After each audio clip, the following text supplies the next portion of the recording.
জয় শ্রীকৃষ্ণ, জয় শ্রীকৃষ্ণ, জয় শ্রীকৃষ্ণ। আজ পূর্ণিমায় দোল মুক্ত হস্তে তুলিয়া আজ নেচেছে মন।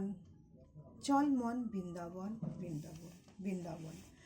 হরির নাম করে আজ আমি শ্রীমদ্ ভগবদ গীতার আজ আমি বিশ্বরূপ দর্শন শ্লোক 45 পাঠ করছি। তার আগে আমরা বলছি জয় রাধা রানী, কেননা আজ দোল পূর্ণিমা। রাধা রানী যদি না হয় তাহলে দোল পূর্ণিমা কি মজা, কি হবে দোল পূর্ণিমা। কৃষ্ণর জয় শ্রীকৃষ্ণ, জয় শ্রী রাধা রানী। শ্লোক 45। অষ্টপূর্বম হর্ষিতঃ अस्मि दृष्ट्वा भयेन च प्रव्यथितं मनः मे तदत एव मे दस्यहं देवः रूपं प्रसिद्धः देवेश जगनिवासः। অনুবাদ।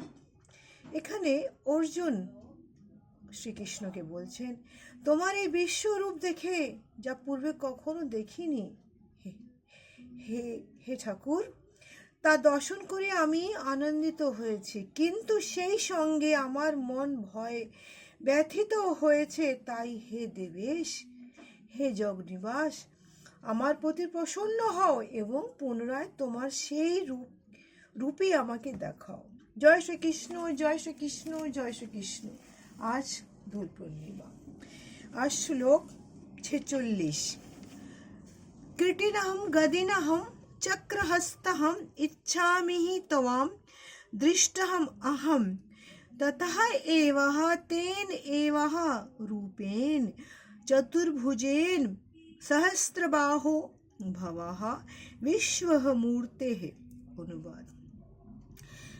এখানে অর্জুন আবার বলছেন শ্রীকৃষ্ণকে, হে বিশ্বমূর্তি, হে সহস্রবাহ, আমি তোমাকে পূর্বের সেই কৃতি মানে মুকুটধারী, গদাধারী, চক্রধারী দেখতে ইচ্ছা করি, তখন তুমি তোমার এই চতুর্ভুজ রূপ ধারণ করো ঠাকুর। এখানে অর্জুন বলছেন, হে ঠাকুর, তোমার এই বিশ্বরূপ দেখে আমি ভয়ভীত। তুমি তোমার সেই শান্ত স্নিগ্ধ সেই মধুর রূপটাকে দেখাও ঠাকুর।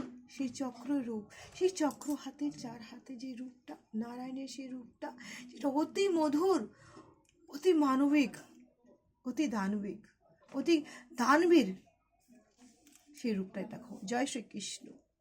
আমি তোমাকে আজ পূর্ণ করি হে ঠাকুর, তুমি সবার মঙ্গল করো, মঙ্গল করো পৃথিবীর সমস্ত লোকের মঙ্গল করো, বিশ্বের মঙ্গল করো, সমস্ত জগতের এই বিশ্বে যা রূপ চলছে সেই জগৎকে তুমি ঠান্ডা করো হে শ্রীকৃষ্ণ। জয় শ্রীকৃষ্ণ, জয় শ্রীকৃষ্ণ, জয় শ্রীকৃষ্ণ।